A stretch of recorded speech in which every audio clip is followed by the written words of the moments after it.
आओ बच्चों, अपने YouTube चैनल हिंदी बोधशिला पर आप सभी का अभिवादन अभिनंदन। मेरे बच्चों, आज हम लोगों का विषय है यण संधि। यण संधि, सारी संधियों में दो ऐसी संधियां हैं जो प्रत्यय और उपसर्ग में भी 100% काम आती हैं। यदि ये दो संधियां बिल्कुल कन्फर्म हैं, डाउटलेस हैं आपके मस्तिष्क में, तो प्रत्यय और उपसर्ग के नंबर भी कभी गलत नहीं जाएंगे। उनके आंसर बिल्कुल एक्यूरेट सही पाओगे। जिसमें से एक संधि है आपका यण और दूसरी संधि आपकी मिलेगी त संबंधी नियम। उसके 8 नियम हैं। तो जब व्यंजन संधि में हम लोग प्रवेश करेंगे तो हम वहां पर उसकी चर्चा करेंगे, जिक्र करेंगे। अभी फिलहाल हम लोग शुरू करते हैं यण संधि। ये प्रत्यय और उपसर्ग के चैप्टर में बहुत ही उपयोगी संधि है। ये अपने चैप्टर का मार्क्स तो देती ही देती है, प्रत्यय और उपसर्ग के भी मार्क्स 100% ये मुहैया करा देती है। अतः इसको बड़े गंभीरता से आप लोग पढ़िएगा। हम संधि प्रारंभ करते हैं। यण संधि, सबसे पहले मैं इसका सूत्र आप लोगों को दे देता हूं। इसका सूत्र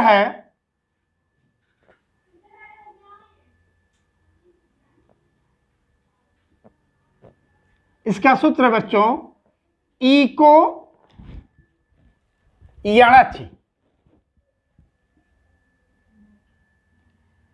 इको यणचि, इसका मतलब क्या हुआ? इको यणचि। इको यणच का सीधा सा अर्थ है इक का, या हम पूरा प्रत्याहार ही लिख देते हैं इसका।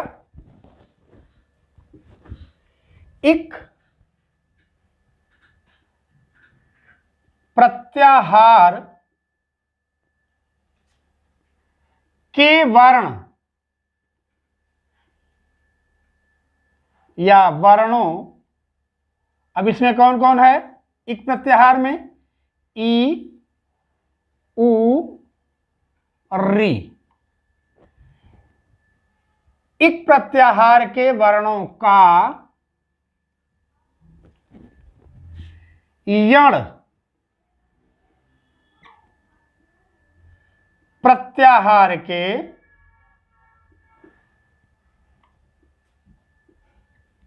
वर्णों यानी य, व, र में परिवर्तन।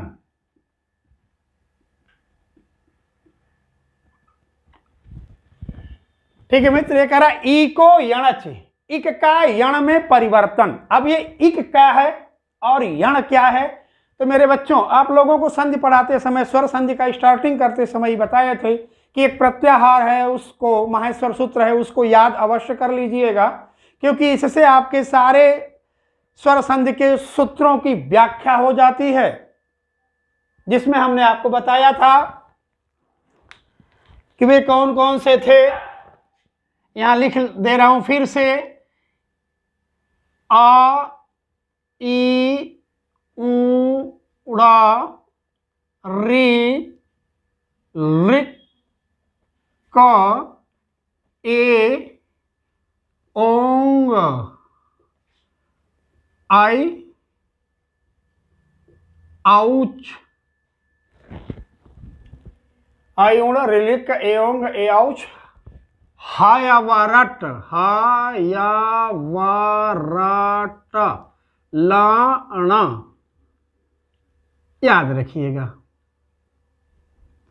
हलंत जितने हैं वो त्याग दिए जाते हैं, वो प्रत्यांत होते हैं। लोप वर्ण भी इनको कहा जाता है, बशर्ते अगर बीच में आएंगे तो लोप वर्ण हो जाते हैं, और अगर प्रत्याहार के अंत में आते हैं तो इत संज्ञक कहे जाते हैं। इनके दो संज्ञाएं होती है, लोप वर्ण और इत संज्ञक। तो अब हमको यहां पर देखना क्या है, इक का यण में परिवर्तन, सीधा सा इक, ई को यणचि, ई को यणचि, इक का यण में परिवर्तन।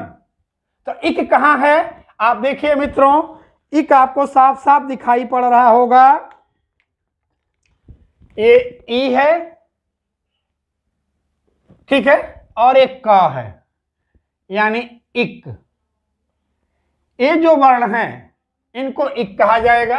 अब इसमें कौन कौन आएगा, ई, उ, ये अणा को छोड़ देंगे, का को छोड़ देंगे, अलरी को भी छोड़ देंगे, तो कितना हुआ, ई उ री। यहां देखिए ई उ री, तीनों आ गए। अब आता है यण। यण प्रत्याहार कहां है उसको आप देखिए, तो यण प्रत्याहार है या, वा, रा, ट, ला, ना, ये हो गया या से ला तक यण। ये देखिए यण प्रत्याहार है ये। तो कौन कौन है इसमें, या, वा, रा, ला, 4 हैं, ठीक है। इसमें से कि हम ला का त्याग कर दिए हैं, ला का त्याग यहीं पर हो गया है ली पे ही, अतः यहां पर ल का कोई औचित्य नहीं है। तो अब हमने ये देखा इक का यण में परिवर्तन, यानी ई को यणच, ई या में, उ, व में, री, र में परिवर्तित हो जाता है। कैसे परिवर्तित होता है आप इसको भी देख लें, इसको लिखना हो तो आप लिख भी सकते हैं। सामान्य स्थिति में हम यहां पर इसका व्याख्या कर दे रहे हैं कि यदि पूर्व पद के अंतिम वर्ण में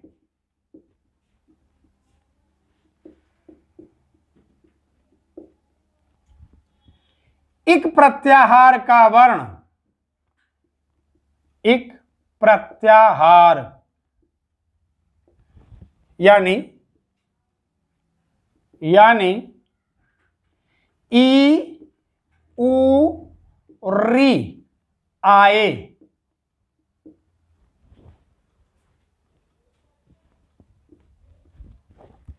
इक प्रत्याहार यानी ई उ री आए तथा उत्तर पद के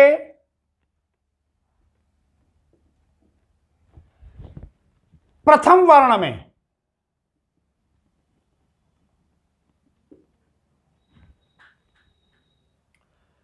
उत्तर पद के प्रथम वर्ण में भिन्न स्वर हो,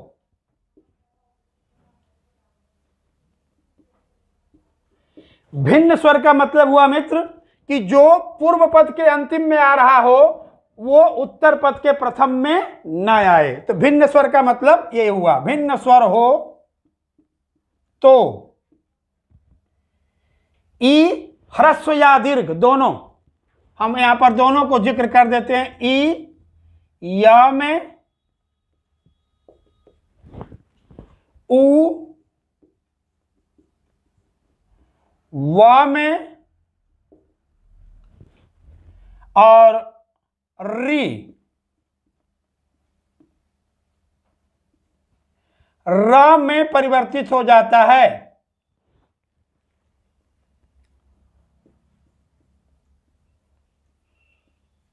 परिवर्तित हो जाता है। ये आपका संधि का रूप है बाबू, कैसे आप अपने संधि को क्लियर करेंगे, ठीक है। ये आपके संधि की व्याख्या है, ऊपर ये सूत्र की व्याख्या है, दोनों आपके सामने हैं। अब हम लोग चलेंगे शब्द सिद्धि करने कि इस नियम से हमारे शब्द किस तरह से सिद्ध हो रहे हैं। इसमें हम पहला ही आपको एग्जाम्पल देंगे, ई प्लस अ बराबर य। यहां से स्टार्ट करते हैं। ई प्लस अ बराबर य, इस नियम को ध्यान में रखिएगा। ई प्लस य बराबर, ई प्लस अ बराबर य। जैसे हम अगर लिखें प्रति अंतर, हमने उदाहरण क्या दिया, प्रति प्लस अंतर। अब यहां पर आप ये कह सकते हैं कि सर आपने जब बोला था कि ई के बाद कोई भिन्न स्वर आए तो यहां पर तो त आया है, फिर आपको हम वहीं ले चलेंगे वर्णांते स्वराः, किसी भी वर्ण के अंत में स्वर होता है। अब प्रति में देखिए कौन सा स्वर आया, प्रति, प्रति ई।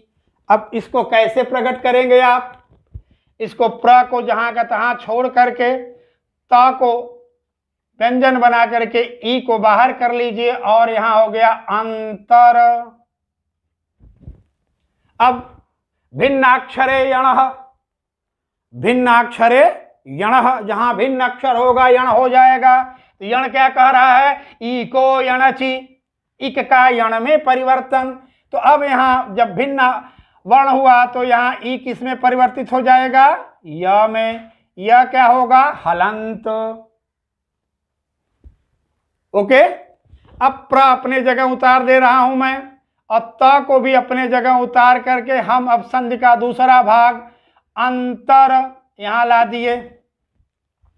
अब पहले पूर्व पद को ही जोड़ देते हैं, त और य जुड़ेगा तो त्य हो गया, अभी भी यह व्यंजन ही है। प्र अपने जगह उतर गया और इधर क्या हो गया, अंतर।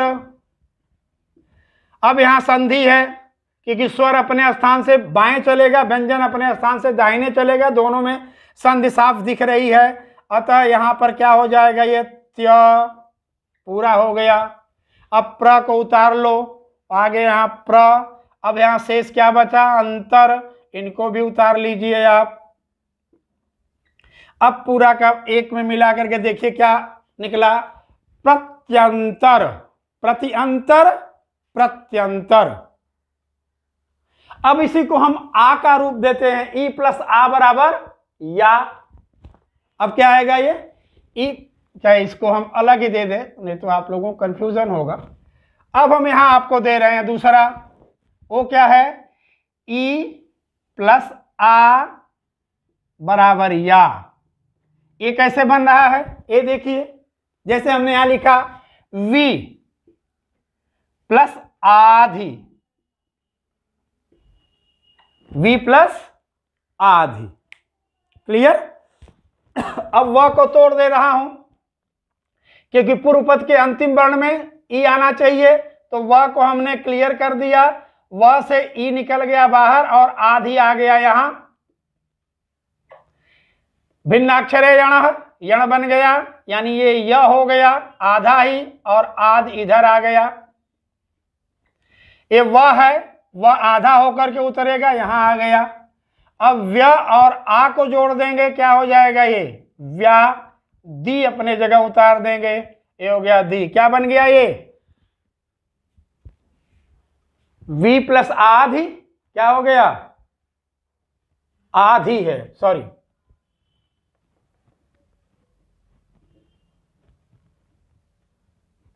वी प्लस आधी। अब देखिए यहां पर क्या बचा, केवल धी। आ यहां पर आ गया, अब हम इसको यहां पर उतार दिए, क्या हो गया वे व्याधि।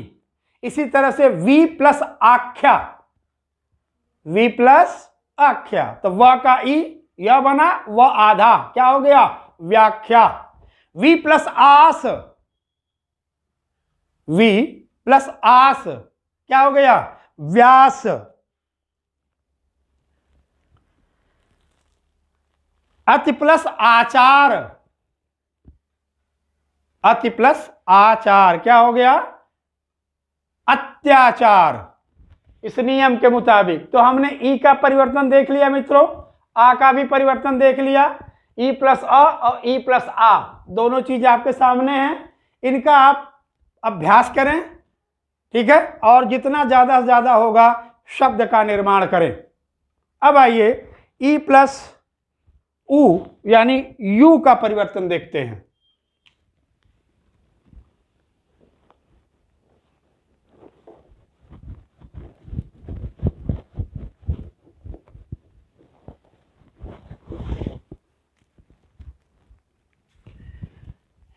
ई प्लस ऊ बराबर यू। ओके, आइए प्रति प्लस उत्तर। देखिए ता को तोड़ के ई बाहर कर दिया, प्लस उत्तर, ई का परिवर्तन य में हो गया,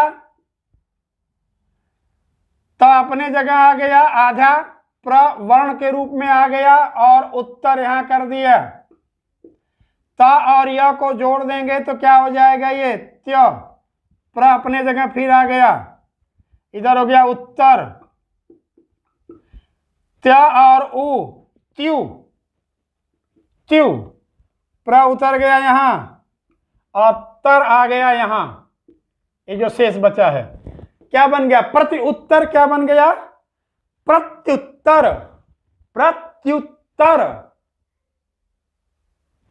ई का य में परिवर्तन हुआ, यह बन गया प्रत्युत्तर। अगर इसी तरह से हम कहें प्रति उत्पन्न, प्रति उत्पन्न क्या होगा, प्रत्युत्पन्न, क्या बन जाएगा, प्रत्युत्पन्न। जितने भी प्रति प्रत्यय उपसर्ग से शब्द बनते हैं वो यहां पर अवश्य पूछे जाते हैं। उपसर्ग वाले चैप्टर में ये बहुत इंपॉर्टेंट है। जैसे आपसे पूछ दिया गया व्याख्या में आप उपसर्ग बताइए, तो व्याख्या में क्या आएगा उपसर्ग। आपने देखा कि आधा व य में जुड़ा है, अभी मैं उस पर भी चर्चा करूंगा, ठीक है, कि इनको तोड़ने या इनको पहचानने के क्या क्या लक्षण हैं, कैसे हम इनको पहचानेंगे कि ये डिफिनेट यण संधि ही हैं या उनको तोड़ने का क्या कला है, कैसे उनको तोड़ेंगे, वो सब अभी चर्चा करेंगे। अब हमने देखा ई का यू में परिवर्तन होकर किस तरह से वो यू बना।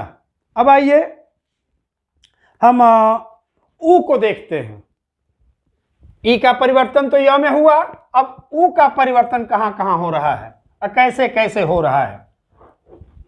आइए मित्रों, सबसे पहले हम यहां पर लिखते हैं सु आगत,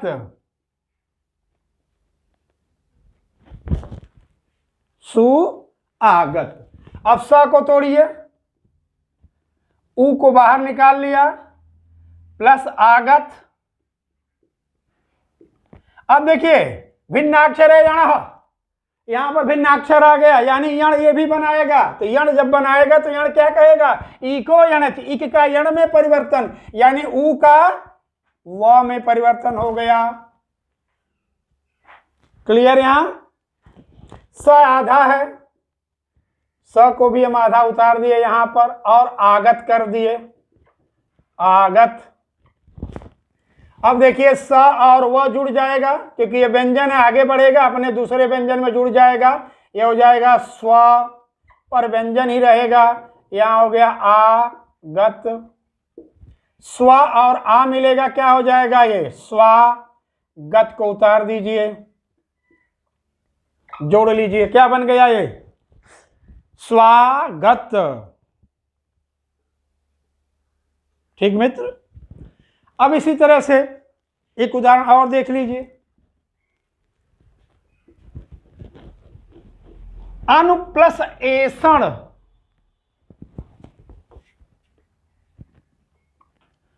अनु एषण।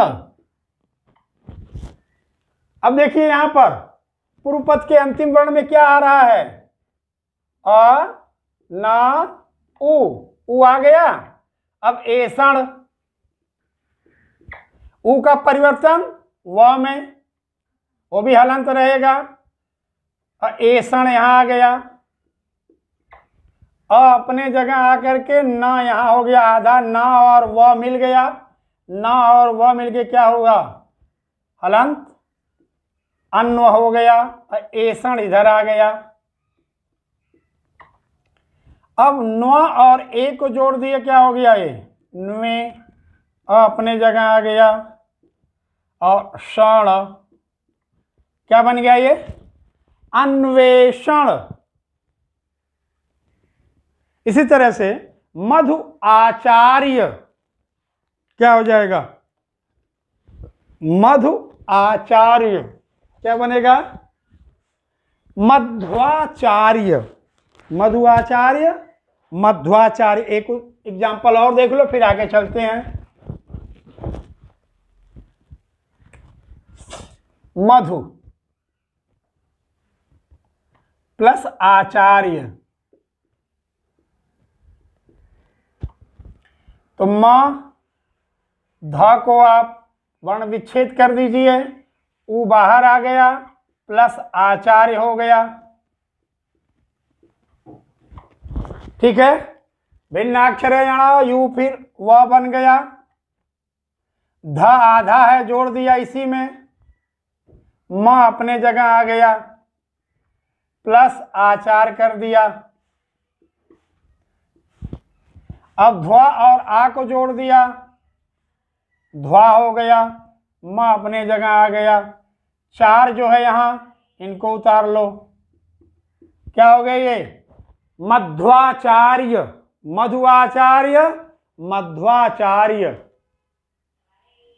ठीक मित्रों, तो हमने ई का य में, उ का व में देखे। अब आइए एक बार देखते हैं री का र में परिवर्तन। री र में कैसे परिवर्तित होता है, उसे यहां पर ध्यान से देख लीजिए। हमने यहां लिखा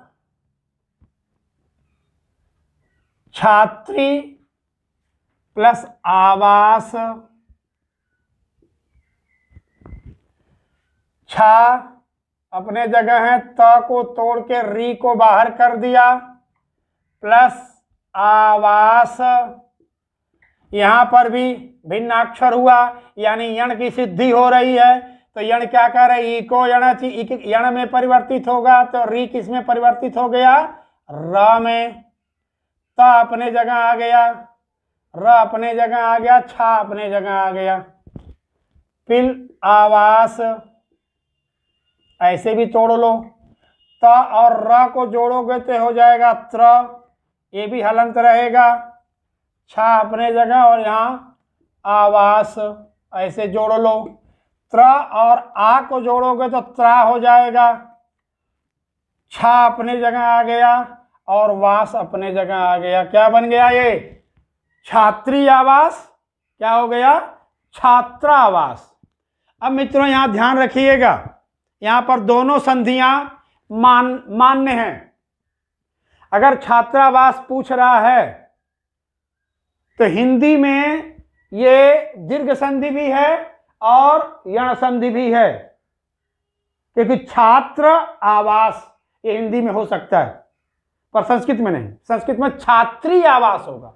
तो यदि आपको प्रश्न दे रहा है, उस प्रश्न के विकल्प में यण संधि डाला है, तो आप कभी भी दीर्घ संधि पर टिक मत लगाइएगा। और यदि विकल्प में यण संधि नहीं है, चाहे जो भी संधि हो और उसमें दीर्घ है, तो आप दीर्घ पर टिक लगा दीजिएगा, क्योंकि इसकी व्याख्या छात्री आवास है, छात्र आवास नहीं है। इसका जब आप विच्छेद करेंगे तो छात्री आवास आएगा, और री का र में परिवर्तन यण संधि का नियम है, दीर्घ संधि का नियम नहीं है। अतः इसको आप यण संधि में ही मानेंगे। इसी तरह से छात्री आवास हो गया। मातृ आज्ञा क्या हो जाएगा? मात्र आज्ञा। होत्री आचार्य, होत्राचार्य। भातृ आवास, भात्रावास। तमाम शब्द आप इसको सिद्ध कर लेंगे। ठीक मित्रों, अब आते हैं मेन। इसको देखो, संधि करना तो आप इस नियम से देख रहे हैं, इसमें कोई गड़बड़ी नहीं है। अब इसका विच्छेद देखते हैं कि इस संधि का हम विच्छेद किस तरह से करेंगे। तो मेरे मित्र ध्यान रखिएगा, इस संधि का मध्याक्षर क्या है? इस संधि का मध्याक्षर क्या है? तो इस संधि का मध्याक्षर है या व र। लेकिन ध्यान दीजिएगा, इस संधि का मध्याक्षर है या व र, पर शर्त क्या है कि संधि के मध्य में या व र दिखे और उनमें कोई न कोई व्यंजन जुड़ा हो। ये इसका नियम है। जितना भी आप देखेंगे ये पक्का नियम। जैसे कभी कभी शब्द देकर के पूछ देता बताइए कौन सी संधि है, तो मेरे मित्रों यदि आपको संधि के मध्य में या व रा में कोई वर्ण जुड़ा हुआ दिख रहा है तो यण संधि है, यह सिद्ध है कि वह यण संधि है। और इसका विच्छेद कैसे होगा इसको आप देख लीजिए। ये कह रहा है कि ई उ री प्लस भिन्न स्वर बराबर यण। ई उ री प्लस भिन्न स्वर बराबर यण। तो ई उ री में देखिए ई उ री आ गया। अब भिन्न स्वर इसके बाद जुड़ेगा तो ये हलंत हट जाएंगे।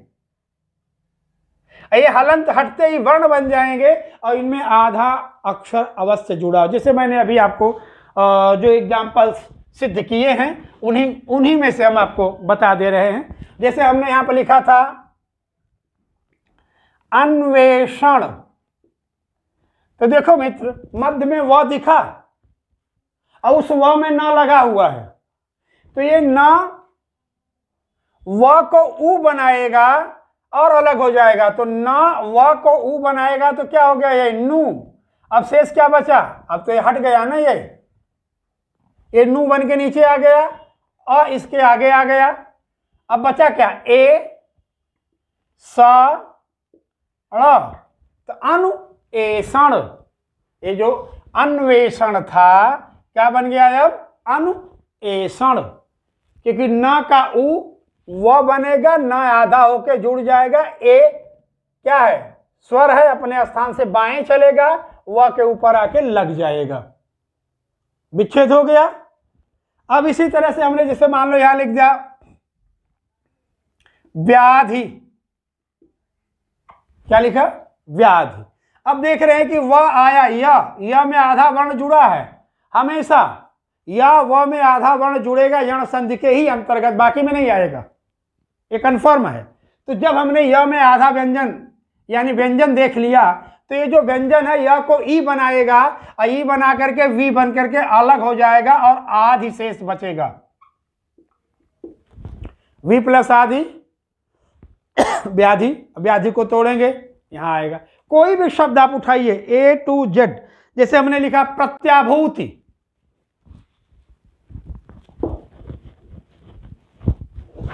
प्रत्याभूति, प्रत्याभूति। अब देखिए यहां पर हमने क्या देखा, य है, य में त जुड़ा है तो त य को ई बना करके अलग हो जाएगा, ठीक है ना।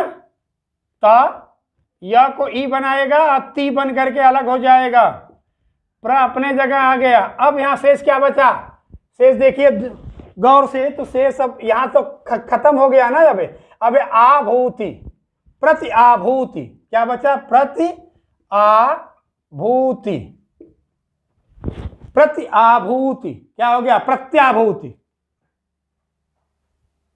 तो किसी भी वर्ण को अगर आप गौर से देखेंगे मेरे दोस्त और उसमें या व र है, उस या व र में आधा वर्ण जुड़ा है तो वह हर हाल में यण संधि ही होगा। संधि करने का नियम आपके सामने है। विच्छेद कैसे किए ये आप देख लीजिएगा कि यदि यहां पर मैं लिख दे रहा हूं कि यदि संधि के मध्याक्षर में व्यंजन युक्त या व र हो, ठीक है, यदि संधि के मध्याक्षर में व्यंजन युक्त या व र हो तो या ई में व ऊ में री र में बदल कर आप विच्छेद कर सकते हैं। ठीक मित्रों, यहां पर मैं आपका यण संधि समाप्त कर रहा हूं। इससे संबंधित जो डाउट्स आपके होंगे और उसके आप अपने कमेंट्स बॉक्स में डालिए, डायरेक्ट फोन करके पूछिए, और जो भी इसका विस्तार या संकुचन और आप जो चाहते हैं, इसको हम कम से कम 2-3 और तरीके से पढ़ा सकते हैं, बशर्ते जब आप प्रश्न करेंगे तब। वरना एक सामान्य जो इसका प्रतिरूप है वो आपके सामने प्रस्तुत किया हूं, और इससे आप अपना संधि और विच्छेद दोनों की स्थितियां बना लीजिए। ठीक मित्रों, ओके।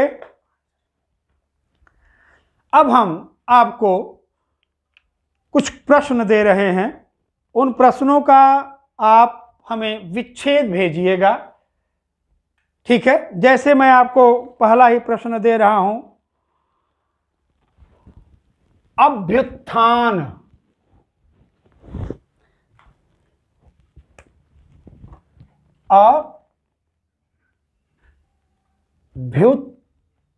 अभ्युत्थान,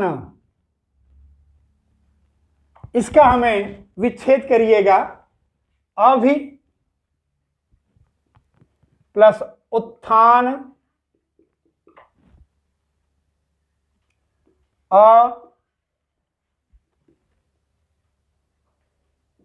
भी उत्थान,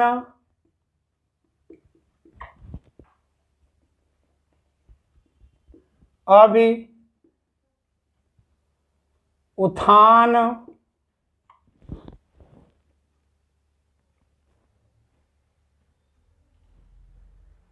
अभी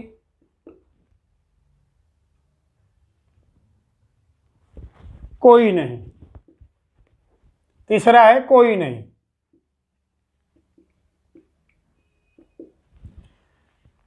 एक ही आपको प्रश्न दे रहा हूं, सिर्फ इसका हमको उत्तर चाहिए, और वो उत्तर चाहिए कि इसके कहां पर संधि है और वह संधि किस रूप में कहां परिवर्तित हो रही है। ठीक मित्रों, बाकी जो होगा उसका हम आप लोगों को उत्तर देंगे और विषय का विस्तार कीजिएगा। आज की एक क्लास यही, जो आप लोगों को प्रश्न दिया हूं उस प्रश्न का जो उत्तर था पहले कि उपोषित का विच्छेद कीजिए, तो उपोषित का विच्छेद हमने आपको 4 तरह से दिया था। नंबर 1 उप प्लस उषित, उप प्लस ओषित, उप प्लस आवषित, उप प्लस उषित, ABCD, ये आपको हमने प्रश्न दिए थे। तो देखिए मित्र, सबसे पहला चीज क्या है कि ये आपका संधि का क्या बोलते हैं यार उसे, अपवाद। ये संधि का अपवाद था, अतः इसमें कोई संधि नहीं होगी। उप प्लस औसत ही है तो वो अपने जगह ही रहेगा, उसमें कोई विच्छेद करने की आवश्यकता नहीं है। ये संधि का अपवाद था, अतः आप यहां पर उसका कोई भी उत्तर नहीं दें। हो गया था मन औघ, इसका भी जो हमने आपसे प्रश्न किया था, मन प्लस ऊघ, मन प्लस औघ, मन प्लस ओघ, इनमें से कोई नहीं। तो इसका जो उत्तर था वो है आपका AB। ये जो B आंसर है, ये इसका सटीक आंसर है, वो है मन प्लस ओघ। मन प्लस ओघ, ओघ माने पाप, मन माने मन का। जो मन का पाप है उसको हम क्या कहते हैं, मनौघ। मन प्लस ओघ बराबर मनौघ, अ प्लस ओ बराबर औ, वृद्धि संधि।